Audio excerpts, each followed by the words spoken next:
Hi, I'm Sonia and I'm back with a sketchbook tour of this still life sketchbook. It's kind of mixed media, mostly paintings.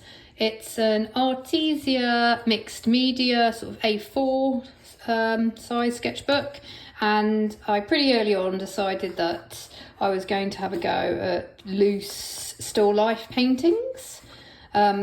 And this first spread I used, is it soft-bodied acrylic paint? And a lot of the time in this sketchbook, I've drawn from life and painted, though I've often changed up the colours. And these you'll see repeating through a lot of the same pot plants because I've got a limited supply. And I've redrawn flowers, dried flowers and pottery many times. How I've tried to make each page different is I've used different colours, I've changed perspectives. I really like, this is one of my favourite spreads in the sketchbook because I just kind of like the composition.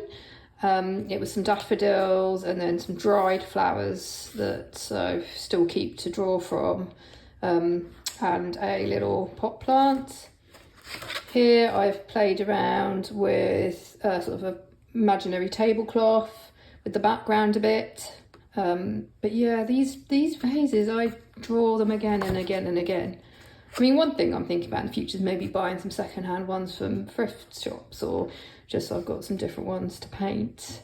I haven't really been doing still lifes as much, but it's something I do want to get back to because this sketchbook has often informed some works on paper that I've then used to send off to a company that then makes prints from my work. So it's from this that this has really helped me with composition. I really enjoyed it. I mean, to be honest with you, it's worth doing because it's just great fun. Aesthetically, I find it really pleasing. It's not to everyone's taste, but my main thing I want to share here on this channel is do what you enjoy and what brings you joy in your sketchbooks, because they are primarily, I believe they are for you, yeah, a lot of other people may enjoy them too.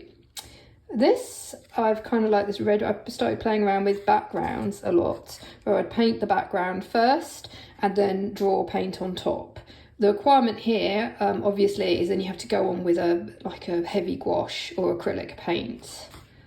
But it's just because I had found a while ago, I haven't got an example of it. Here I would draw on white background and then want to put a yellow background in and you get all these white areas. I just wanted to change up how I worked. And sketchbooks allow you to change up your way of working, I feel, in sort of it feels like a safer environment. Ironically, I feel like a lot of my best work is inside a sketchbook. And I wish I could be better at like scanning and photocopying out the spread binding, because they are, I think, I often like these as compositions by themselves. This I think is okay. So I played around a lot also with this is soft-bodied acrylic actually, but later on I will show you mixed media. I just wanted to use colours that I felt drawn to, because I was drawing the same thing again and again. I just didn't want to draw it as it was all the time. It would have been, for me, it would have been boring.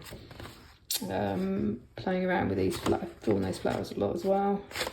This plant is some dried leaves that I've kept. I've still got them. They're like going to disintegrate, but they make a really nice backdrop. And I love how they spread out over a composition. So yeah, try drying some of your flowers if they're ones that will stand up to, and they can last for a long time as inspiration. Here, I just want to point this out because this is different types of acrylic, I think, or gouache, and then I've drawn on top. You can use the Neo colours on top. Japanese watercolour. I love Japanese watercolour. There's something about, I love how you still get the blooms and the accidental spreading into each other of the watercolour, yet I feel they're more vibrant, and also you can get these lovely metallic Japanese gouaches Japanese watercolours as well.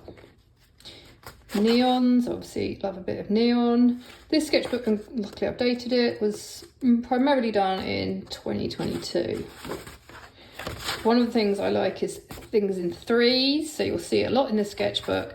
I like to just have 3 vases. And here you can see directly that this flower I've drawn here, this in a very loose way, and then, well, still fairly loose, but with a bit more detail, totally changing up the colours, the contrasting colours between these 2 still life spreads. I'm not great at delicate watercolours, but I've tried to resist. I've left this one as it is because I do kind of like the effect of the just watercolour. This is me playing around, experimenting, but I'm actually, sometimes these don't go well and I have to paint all over them.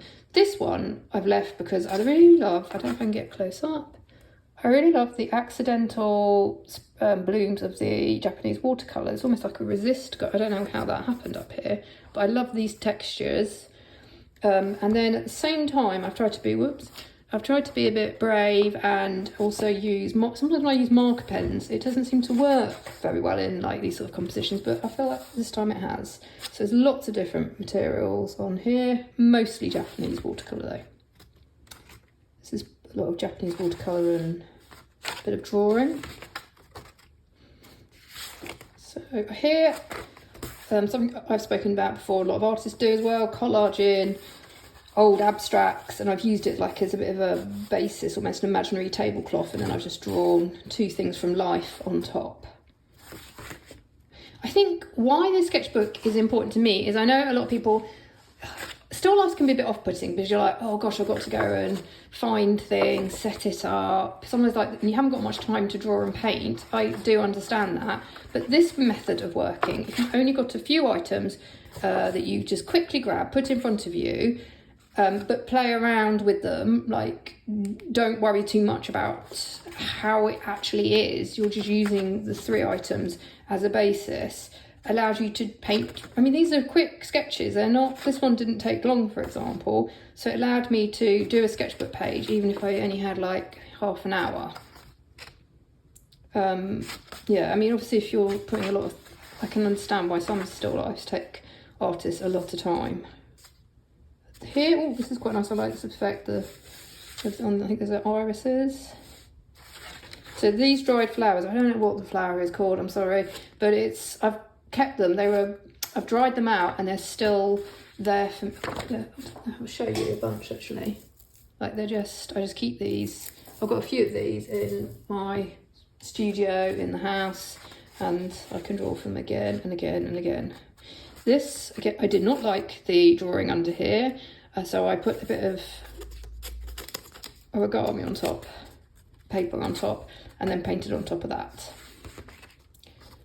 Okay, this is that very, everyone's using it. What's it called? Himi jelly gouache I got because it was super cheap.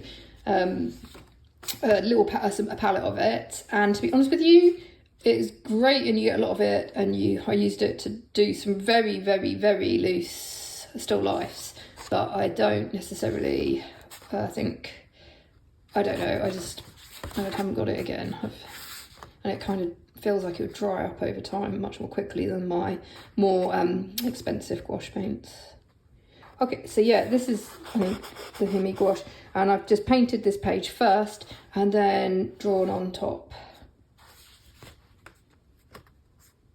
This jug I've drawn so many different times, and I'm just having fun with, like, I'm not a potter, but if I was to design my own pottery, what sort of designs would I put on it?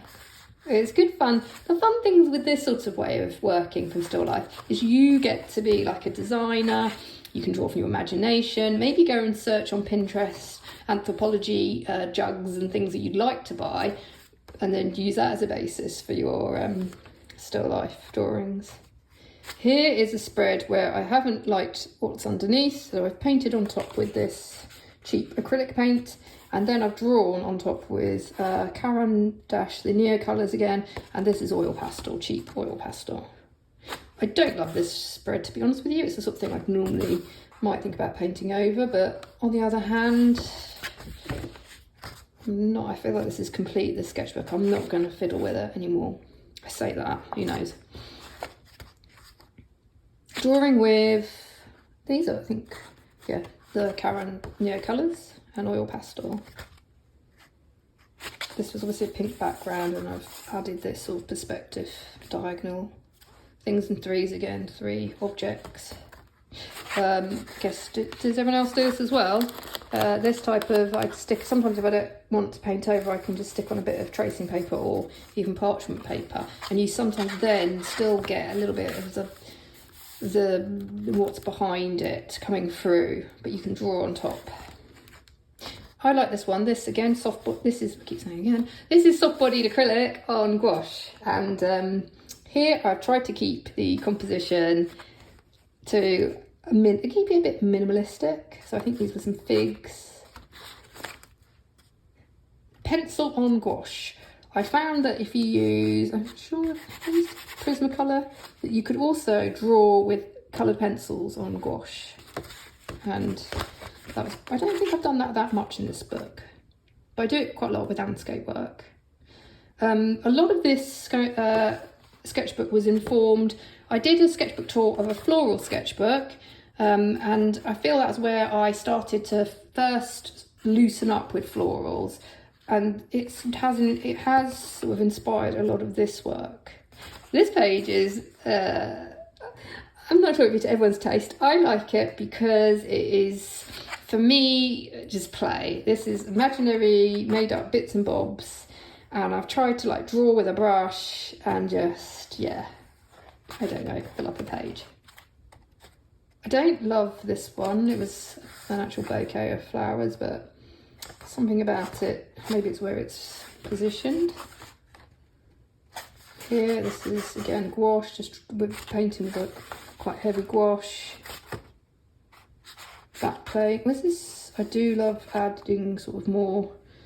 I've tried to, because I'm not, I don't feel I have to keep painting the same thing the same way every time. It allows me to play around with colours, and when I'm playing around with colours, I'm trying not to think about colour theory. I am just sometimes using what I have in front of me, grabbing a paint and just, I quite fancy that colour, what does it look like next to that colour? It may not look great, but on the other hand, this page was really loose because this is when I fell over running and I was a mess. Like I had grazes, really quite bad grazes. So I just was drawing very quickly from imagination and just slapping on some paint.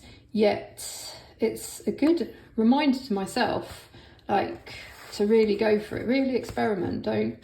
Don't like hold back, and because you can either paint over it, and you don't have to share your sketchbooks. I'm sharing this because I hope it's encouraging. But yeah, so I feel like this might be a good one for people who like loose ways of drawing. Thank you for watching this video, and I will hopefully see you again with another sketchbook tour or sketchbook process. Thank you, bye bye.